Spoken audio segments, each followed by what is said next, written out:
Hello and welcome to this session of Learning C Programming. आज तक जो हमने कवर किया उसमें कई फंडामेंटल्स हैं जिसके थ्रू हम सी प्रोग्रामिंग कर सकते हैं। हमने देखा कि क्या स्ट्रक्चर होना चाहिए आपके सी प्रोग्राम का। इसी को आगे बढ़ते हुए हमने देखा लास्ट टाइम कि अर्थमेटिक ऑपरेटर्स क्या होते हैं, रादर ऑपरेटर्स क्या होते हैं, और उसमें से एक कैटेगरी जिसे हमने बोला है अर्थमेटिक, जो हमने अदरवाइज़ भी अपने प्राइमरी स्टैंडर्ड्स में पढ़े होंगे, उन चीज़ों को हमने टच किया। Today let us take this operator, increment operator. It is also called unary operator. उसकी एक वजह है, वो मैं बता रहा हूँ। यूनरी ऑपरेटर में हमारे पास दो चीज़ें हैं, one is increment, another is decrement. ठीक है जी। और इंक्रीमेंट जो है, जहाँ आपका प्लस साइन डेजिग्नेट करता है आपके एडिशन को या सम को, इसी तरीके से डबल प्लस जब हम करेंगे तब इस चीज़ को बोला जाता है इंक्रीमेंट ऑपरेटर। और इसी तरीके से जब डबल माइनस हम यूज़ करते हैं तो उस चीज़ को हम बोलते हैं डिक्रीमेंट। ठीक। अब यहाँ पे देखना पड़ेगा कि जो इंक्रीमेंट और डिक्रीमेंट जो है, मेरे पास दो चीज़ें, इनको हम किस लिए यूज़ करते हैं और कैसे यूज़ कर सकते हैं, वो यूसेज में आ जाएगा। पहले समझते हैं कि ये करते क्या है। मान लीजिए मेरे पास एक वेरिएबल है इंटीजर टाइप आई। ठीक है जी। आई में मैंने डाल दिया कोई भी वैल्यू, मान लीजिए 0। अगर मैं ये करता हूँ आई प्लस प्लस, यानी कि आई इंक्रीमेंट, तब आप याद रख लीजिए ये एग्जीक्यूट होके रिज़ल्ट देगा आई का जो वैल्यू है, यानी कि आई प्लस 1। आई का वैल्यू था 0 प्लस 1 इज इक्वल टू 1। तो ये जब एग्जीक्यूट हो जाएगा तो ऑटोमेटिकली आई में स्टोर 0 था और 0 प्लस 1 की जगह वहाँ पे आई में जब ये एग्जीक्यूट होगी स्टेटमेंट, इस समय इसमें होगा 1, राइट। इसी तरीके से अगर हम फिर आई प्लस प्लस करेंगे तब क्या रिज़ल्ट आना है, आई इज़ असाइंड वैल्यू ऑफ 2, क्योंकि अब आई में 1 है, ये 0 हट गया। ये इस तरीके से आप समझ जाओगे आई में क्या था, इनिशियली 0। ठीक है। ये वाली स्टेटमेंट है। जब ये वाली स्टेटमेंट एग्जीक्यूट हो जाएगी तब आई में क्या आ जाएगा, 1। और जब ये वाली स्टेटमेंट एग्जीक्यूट हो जाएगी तब पहले ही ये 1 था, यहाँ पे 1 प्लस प्लस का मतलब है 1 प्लस 1 दैट इज़ 2। इसी वजह से जो फाइनल अगर आप यहाँ पे प्रिंट एफ करेंगे %d से, यानी कि फॉर्मेट स्पेसिफायर फॉर डेसिमल आपका आई। ठीक है जी। तो आउटपुट क्या आ गया इसका, 2। अगर आप ये तीन चीज़ें लिखते हैं, 1, 2 और 3, यही है काम इंक्रीमेंट ऑपरेटर का।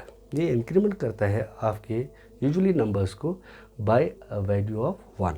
और इसी तरीके से लाइकवाइज की जगह आप यूज़ कर सकते हैं इन्वर्सली। हमारा जो डिक्रीमेंट है वो आपके वेरिएबल में से घटा के एक वैल्यू माइनस कर देता है। जैसे similarly int D for decrement समझने के लिए, D is assigned value of 0। ठीक है जी। डी इज इक्वल टू, यहाँ पे मुझे डी इज इक्वल टू नहीं लिखवाना पड़ेगा, मुझे डी माइनस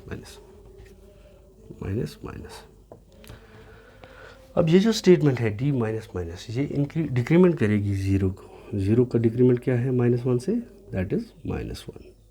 तो अब अगर यहाँ पे समझना है थोड़ा सा जो लुक भी अच्छा दे, जो प्रेजेंटेशन भी अच्छा दे, मान लीजिए हम इस पर 10 करते हैं असाइन, फिर क्या होना है, ये एक वेरिएबल है या कंटेनर स्पेस है, केसी टाइप है, इंटीजर टाइप, तो 2 बाइट मिलेगी इसको, और इसमें क्या स्टोर होना है, 10, क्योंकि हमने यहाँ पे असाइन किया, राइट।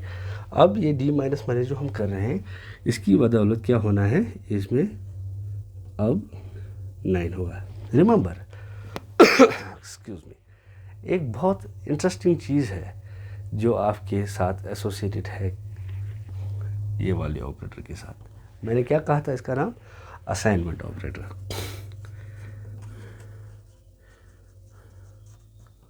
ठीक।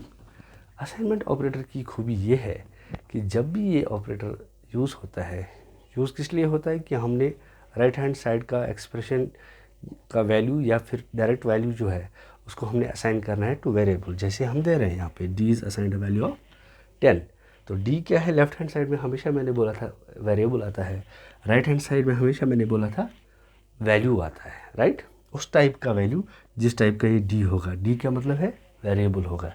वेरिएबल यहाँ पे किस टाइप का है, इंटीजर टाइप। जब ये इंटीजर टाइप है तो ये इंटीजर टाइप वैल्यू ही स्टोर कर सकता है, और 10 इज एन इंटीजर टाइप या डेसिमल टाइप वैल्यू, ठीक है ना।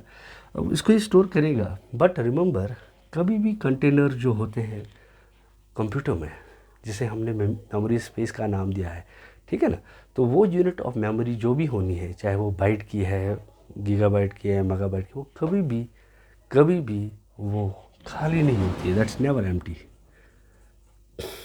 उसकी वजह है which is related to electronics, we may not touch है, वो मेरा मौजू नहीं है, but let me tell you that's never empty. तो जब भी असाइनमेंट स्टेटमेंट यूज़ होती है, that assignment statement actually overwrites what is written already in that container, ठीक है। तो जो वो कंटेनर में कंटेन हुआ है एक्सक्यूज मी, तो असाइनमेंट ऑपरेटर का काम ही ये है कि वो उस चीज़ को फ्लश करके नया वैल्यू डाल दे। और यहाँ पे जब मैंने डी डिक्लेयर किया, यानी कि मैंने एक मेमोरी स्पेस रिजर्व करी 2 बाइट्स की, ठीक है जी। अब यहाँ पे कोई ना कोई वैल्यू था, क्योंकि वो मेरा डिज़ायर्ड वैल्यू नहीं है, इसीलिए हम उसको कई बार कहते हैं गार्बेज वैल्यू, ठीक है जी। तो ये गार्बेज वैल्यू जो है कोई भी चीज़ हो सकती है, 1010, मान लीजिए ये 100 है, एग्जाम्पल के तौर पे जस्ट टू अंडरस्टैंड, मान लीजिए 100 है। तो जैसे डी डिक्लेयर होगा, तो डी डिक्लेयर हो गया विद अ कंटेनर, और इसमें क्या है, स्टोर 100, ठीक है जी। अब जब आप ये असाइनमेंट स्टेटमेंट एग्जीक्यूट करते हैं, तो इस असाइनमेंट स्टेटमेंट की वजह से ये कंटेनर में अब ये 100 मिट जाएगा और इसकी जगह आएगा 10। लाइकवाइज जब हम ये करते हैं तो इस प्लस प्लस में क्या है, जिस अगर इसको हम एलैबोरेट करें, ये बनेगा, मान लीजिए आई प्लस प्लस को एलैबोरेट करें, ये क्या बनेगा, i is assigned a value of i plus 1। तो ये क्या है, this is clubbing of 2 operators actually. One is your assignment operator, another is your plus operator in case of increment. Similarly जब आप आई माइनस माइनस करते हैं या आई decrement करते हैं, तब क्या होता है, i is assigned a value of i minus 1, right. तो यहाँ पे 2 असाइनमेंट, यहाँ पे भी असाइनमेंट ऑपरेटर, बट चूँकि ये डिक्रीमेंट है इसलिए माइनस इसमें आता है। तो it is the full form of these 2 type of operations, ठीक है ना। Similarly this is the expansion of, this is the acronym for I is assigned a value of I plus 1, while as decrement is an acronym for I is assigned a value of I minus 1। अब ये मेरे को क्यों दोहराना पड़ा वजह उसकी यही थी, जब मैं d माइनस माइनस करता हूँ तब ये क्या करेगा, मान लीजिए यहाँ पे मैंने d डिक्लेयर किया, जब मैंने d डिक्लेयर किया, d डिक्लेयर करने से एक मेमोरी स्पेस रिजर्व होगी 2 बाइट्स की, मान लीजिए, ठीक है ना। तो यहाँ पे मान लीजिए यहाँ पे गार्बेज वैल्यू स्टोर, अब मैं 100 नहीं लिखूँगा, अब मैं गार्बेज वैल्यू लिखूँगा, तो ये गार्बेज वैल्यू होगा, राइट। जब आपने इसमें गार्बेज देखा तो अब इसमें आप डिज़ायर्ड वैल्यू स्टोर करना चाहते हैं, दैट इज़ 10। तो 10 से क्या होगा, ये असाइनमेंट ऑपरेटर है तो ये करता है ओवरराइड पिछले वैल्यू को, चाहे वो गार्बेज हो या ना हो। हमारे लिए था गार्बेज क्योंकि वो डिज़ायर्ड नहीं था, but for computer it treats any value as value, there is no garbage, there is no significance, ठीक।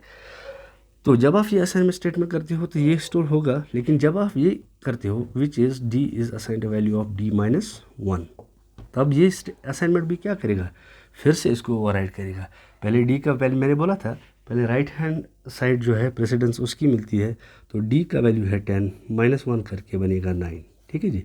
तो ये एक्सप्रेशन का वैल्यू होगा 9, तो इसका मतलब है D is assigned a value of 9 which implies this, ठीक है ना। तो ये डी जो है 9 जब आप स्टोर करोगे तब आपको 10 फ्लश करना पड़ेगा, then you can store 9।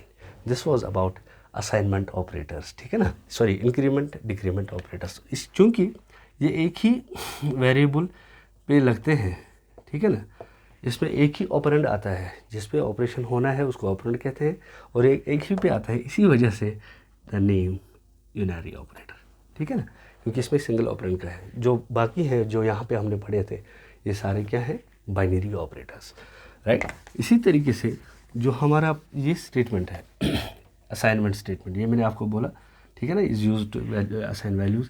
Plus assignment जो है, प्लस असाइनमेंट क्या करता है, अगर आप करते हैं से इंटीजर ए कामा बी, ठीक है ना, आप कहते हैं ए is assigned a value of A plus assignment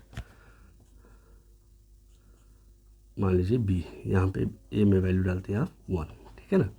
तो ये भी है एक्सपांशन इसी तरीके से, क्योंकि वहाँ पे मैंने सिंगल ऑपरेटर पे किया था, वो अलग चीज़ है। ये वाले सिंगल ऑपरेटर पे नहीं होते हैं, ये होने हैं आपके, ये सारे बाइनरी हैं। तो ये कैसे होगा, इसका एक्सपांशन अगर हम देखें तो ये इसका मतलब है A is assigned value of A plus B,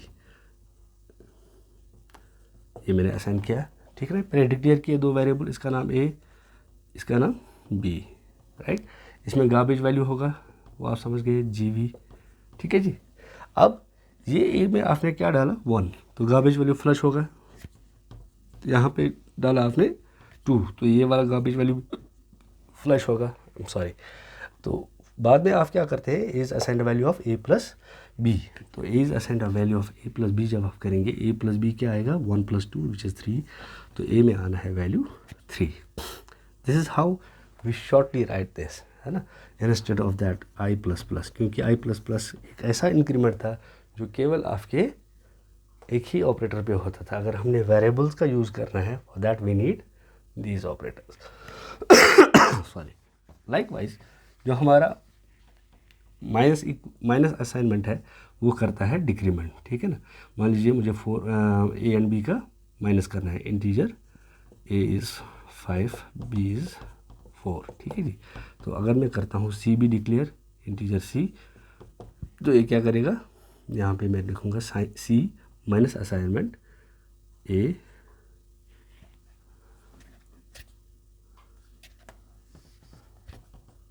यहाँ पे लिखूँगा मैं सी, इन सी को छोड़ दें, वो अलग एग्जांपल बनेगी, ए माइनस असाइनमेंट बी। इसका मतलब क्या है, A is assigned value of A minus B, ठीक। अब ए में क्या वैल्यू है 5, बी में क्या वैल्यू है 4, तो मिला के क्या बना 1, तो ये एक्सप्रेशन इवैल्यूएट होगा टू 1। वी शुड बी, ये हम ड्राई रन कर रहे हैं, we should be able to see और visualise the result before we actually run it on the computer. उस चीज़ को हम बोलते हैं ड्राई रन, ठीक है। इसी तरीके से we have asterisk sign for multiplication, तो जब ये वाला चीज़ आएगा A is assigned value of, ठीक है जी, तो ये क्या करेगा, ये करेगा, इसका मतलब है A is assigned value of A into B. मान लीजिए ए में 5 है, ठीक है, बी में 4 है, तो ये क्या बनेगा, ए is assigned value of 20, right. और इसी तरीके से है मॉड्यूलो इक्वल टू, ठीक है ना, मॉड्यूलो इक्वल टू भी इसी तरीके से काम करेगा, likewise A and A modulo assignment B, ठीक है, which is equal A is equal to A modulo B. मान लीजिए ए में 4 है, ठीक है जी, बी में है 2, तो ए मॉड्यूलो 2 क्या आना है यहाँ पे 0, which will be assign to back to a, यानी कि ओवरराइट होगा। With this we come to the closure of our assignment as well as increment decrement operators. I look forward to see you in next session. Till then, take good care. Bye bye.